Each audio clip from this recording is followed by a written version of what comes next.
Joining me on the virtual stage is the Chief Growth Officer from Mountain. Would you please welcome Joanne Bradford?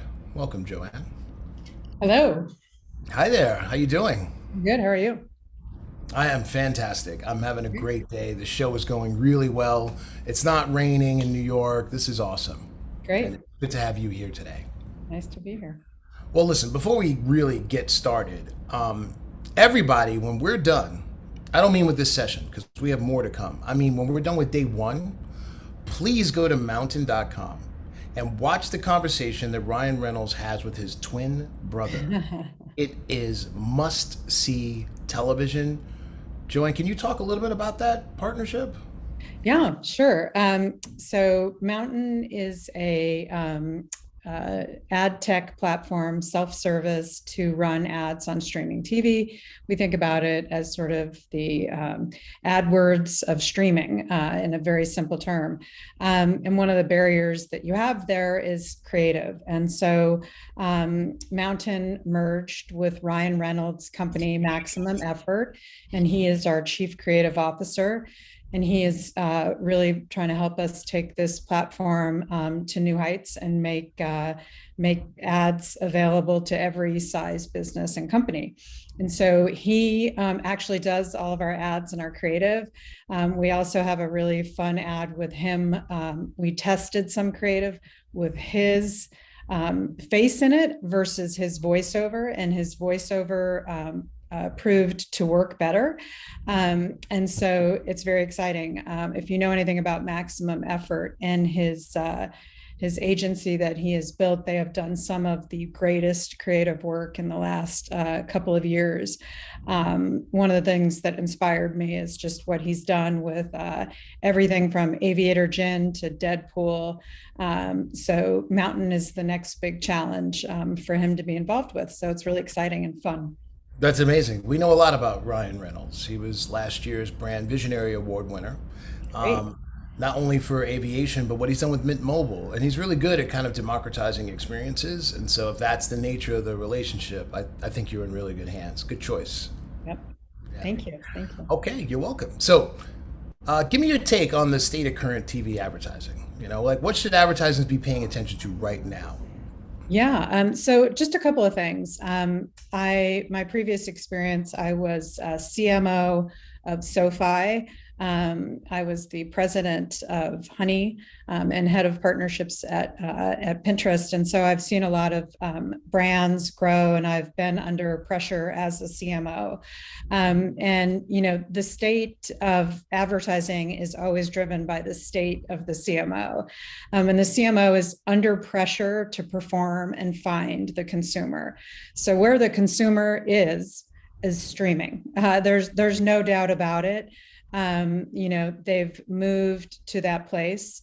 And the thing that is super exciting is there are lots and lots of tools to be able to use to gain access to them. And one of the reasons why I joined Mountain was because it really solves that problem.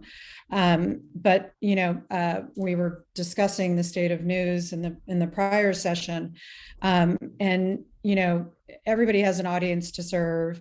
I'm a big defender of journalism in the world, but what people consume and how they consume it is now more in control of them than ever before. And streaming is probably the largest benefactor of that trend, but also the most confusing for marketers to navigate. Well, have you seen any kind of like, let's say, bifurcation in the audience segmentation, which is to say, I'm an old guy and I just begged for Rachel Maddow to stay on the air and I watch her live. So, but there is obviously a younger cohort, or even maybe my age, that will only stream this kind of content. So, are you seeing like any kind of age distinction here, or are you basically saying in general it's all moving in that direction? I believe it's all moving in that direction just because of how your devices work. I just moved into a new house, and Me too. the programming of technology there sort of leaves you no choice. I used to be able to sit down on my couch and turn the TV on and just watch it. That's not possible anymore. You need the apps. You are driven to a different control situation. So I bet that you will watch Rachel Maddow, but not because she's on TV, but because you like her. And so that changes the nature of how advertising will be bought and sold and managed. And so, the other thing that is really under pressure is the ability to control your return on ad spend. And I think that TV, having bought a lot of TV, and I'll give you two examples. I bought a Super Bowl ad 1 year way ahead of time and spent a lot of money on it. And then the following year, I bought an ad that I made 3 days in advance and bought it with a commitment. If the game went into overtime, I would buy that ad. And I can tell you it was 1/10 of the price and equally as effective. And so when I think about that experience, and then I think about what technology has done, and one of the reasons I joined Mountain was because I think that puts that control back into the marketer's hands. You can get a campaign up and going on streaming TV in minutes. You can turn it off in minutes. You can buy as many as much as you'd like or as little as you'd like. And that has never happened in TV before. You used to have $1 million plus TV shoot, an agency. Like, the barriers were so high. The barriers have been removed for consumers. They should be removed for marketers. So you talked about the differences between buying linear and buying, more connected TV. Are there any, and first of all, if you got a Super Bowl ad for 1/10 of the price, good on you. In today's dollars, it might be like 500 versus 5 million. But are there some commonalities? Like, are the common, tenets of marketing, the core threads, are they still there, or have they fundamentally changed? I think that they have changed quite a bit. I think it used to be, if I zoom back and look at, the time I've been in advertising, that it was, hey, look, impression based, sponsorship based was the way that you went. And then, the rise of performance advertising via Facebook, Google, et cetera. I think now that wave is washing over the rest of the world because the consumer has been given control. And so you'll see them much more aligned. And so I just think it's quite different. I think as a marketer, you've got to position your company for performance and understanding, tell people what you do, how they can buy it, what the action is. And then, there's some awareness, but awareness is going to be combined with performance, especially as consumer has control over what they're doing. Well, actually, we just got a good question from the audience. If you don't mind, I'd like to go to it now. Yeah. It's Allison Jordan. She wants to know, is Mountain more for B2C, or can it also be used for B2B? Yeah, we've got some technology and tools that allow you to, do some CRM matching, and we're seeing huge success with that with B2B. And the one thing that B2B companies need is greater awareness of their brand. And so Mountain has been very effective at helping people get on things like CNBC, MSNBC, cost effectively and quickly without having to hire a large creative agency. We've got tools where you can actually use your assets today and create an ad. So we're seeing huge success with everything from local to large B2B clients. Follow-up question. Is Ryan Reynolds going to be in my B2B spot? I'm kidding. That's not real. No, really, to be honest with you, he might be. So we do take on some clients for maximum effort, and Ryan does get involved in some of those. He's doing our B2B campaign. So if he's passionate and likes it, and you're using the Mountain platform, he would consider it. So there is a way to get Ryan engaged in your B2B business. That's really awesome. We know him a little well too, so we know that the fact that his voice performs better than his face is a bit of an ego boost that or ego boost he probably can't handle. But either way, as long as he's involved, I'm sure it would be great. Yeah.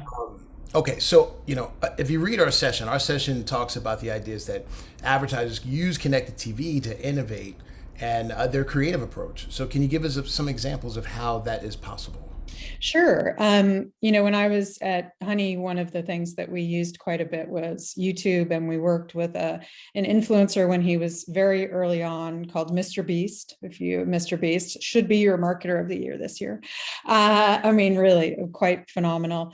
And so one of the things that if you study him, what you'll know is that he is a master craftsman at the quality and messaging and sequencing. I was reading an article yesterday that said he would pay $10,000 for the right thumbnail. I think that his principles can be applied to any video format, and specifically in streaming. And so we encourage and have tools for people to use to build an ad and to experiment with it and to see what works. And every platform that I've ever built, from Pinterest to Mountain, we give people the ability to try, test, refine, and move it forward without having to spend a ton of money and reshoot ads. So I would tell everybody, really make sure that you are testing your creative, and you're always surprised what works and what doesn't work. I always think I know, but the more basic, the better. Another really good question just came in, and thank you guys for helping me do my job better. So Kate Donahue wants to know, what data do you use to connect the CTV household, given the cookieless nature of CTV? So how are we identifying people? Yeah, so we have a relationship with Oracle and use their data cloud, and use a couple of other sources, as well as our own sources on it. So it's first party information. And so we're happy to give you a demo and take you through all of those things if you want to sign up on Mountain. You heard it here first. Kate, reach out to us. We'll put you in touch with Joanne. No problem at all. Okay, so one of the key differences in linear versus connected TV is data and measurement, which we just talked about. There's a lot more available to advertisers on connected TV. So what are the other opportunities that lie within all of that information that advertisers can pull out and make actionable? Yeah, I mean, so we'll show you, what networks you're running on. We have access to, over 100 networks in their inventory, which most people can't tell you, like what works and how it works, which is helpful information into itself. We'll show you the total number of impressions, as well as the return on ad spend. And so if you want to set site visits or store checkout or whatever it is, so there's a ton of information in that. And like I said, as a CMO that sold advertising and bought it, that's the most helpful information you can have. And it's real time. So you don't get it 3 months later where you're like, oh, here's the report, and you're like moved on and missed that quarter. You can do it on a real-time basis, which is what the world wants and where it's gonna be. And it always takes the ad market and the creative market a little more time to catch up with what's going on from the consumer behavior. But I think those lag times are shortening up, and whether it's Mountain or other platforms, I think we're all advancing pretty quickly now. Okay, well, let's go back to our first question. So if I'm going to ask you a year from now what your take on the state of TV advertising would be, how do you think your answer might differ? Well, I mean, I think there should be a day when there's, no upfront, right? I think that's still pretty crazy, and that there are tools that allow you to buy and to get the things that you want when you need them as a marketer and an advertiser without making those kinds of commitments. Can I make sure I heard that correctly? This is a multi-billion-dollar up season that you want to cancel entirely. Yes. Wow. Okay. Yeah. Because you don't think that the value of securing your space in highly viewable big audience programming up front is necessary anymore. No, I think that if I had my way, I think people should sell sponsorships to very specific things that you want. So if you want the Rachel Maddow show or the Super Bowl, you should buy that, but you shouldn't be forced into buying a complete package, and that you should be able to buy as you see fit and on a performance basis. And most other industries, everything from stocks to insurance to Google, Facebook, YouTube, allow you to buy in different ways. And this is sort of the last industry to hold out that way. So, I mean, look what's happened in the stock market, right? If you look at, E-Trade, Robinhood, like, I'm sure someone sat and asked someone that question someday and said, will people ever buy stocks on their own? Right. So I like to think that, it would be better for marketers, and it would be better for consumers if there were more people participating in the advertising market. More companies could get in there and it could be more affordable. Creative was cheaper, and that's happened in many industries. It still is sort of hanging on the precipice in the ad business. And so we hope that we can help push that over the edge. And you'll see more from us on that topic. I can't wait to. And I love the bold predictions. So here's another one. Do you think ad-free streaming will survive over the next decade, or will the ad revenue be too much of a temptation for the current paid subscription-only services? The ad revenue will be too much of a temptation. And even just sitting here, I think I heard 3 or 4 people announce that they were going to have new subscription services. When people realize that those bills have stacked up, I think you'll see the publishers clearinghouse of streaming services come up soon, right? If someone hasn't created that, someone should be building that right now, because I know I've got too many streaming services, and I will start to wane off of them very quickly, as they stack up, and people will need that revenue, and marketers are willing to pay. All right, that's awesome. I love bold predictions. I really appreciate you doing that with us.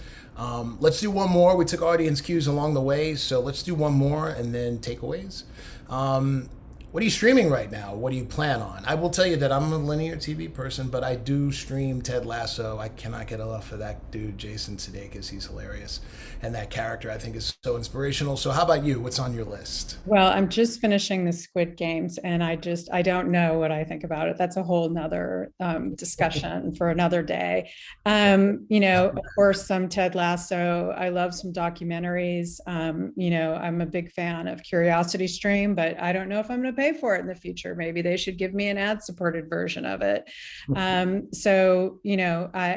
I stream lots of different things. I'm a Clippers fan from my LA days.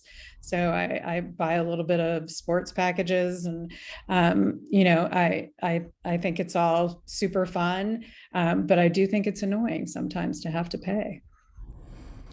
I hear that. Well, listen, you make bold predictions. You're a sports fan. This is awesome. We got to have you back for sure to talk about the state of the TV world next year. But for now, how about we go to your takeaways? Great. Number one, advertisers should make use of targeting and measurement, and really experiment with it. I believe that performance marketing on connected TV should be one of your biggest growth channels. So please stop over at Mountain. Connected TV's advertising wealth of data allows brands to accurately gauge campaigns success, and lets you make adjustments quickly. We covered that. You have to be experimenting with your creative. If you just look at what has happened in COVID and what messaging needs to change, and even to supply chain issues today, you've got to be able to move quickly.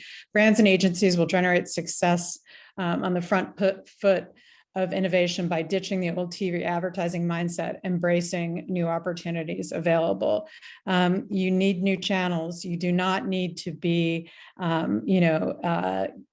in the fence of other people's industries. So there are platforms that allow you to move nimbly. So make sure that you are trying them. It's difficult within organizations. Advertising favors the brave. So go try some new things. Awesome. Thank you so much, Joanne, for being here. Really appreciate it. If you guys didn't know who Mountain was, now you do. And you know the space that they play in and the company that they keep, i.e. Ryan Reynolds. And if anybody wants to be in direct contact, please let us know. We'll put you in direct contact with Joanne Bradford, the Chief Growth Officer of Mountain. And thank you so much for being here. Thank you. Have a great day.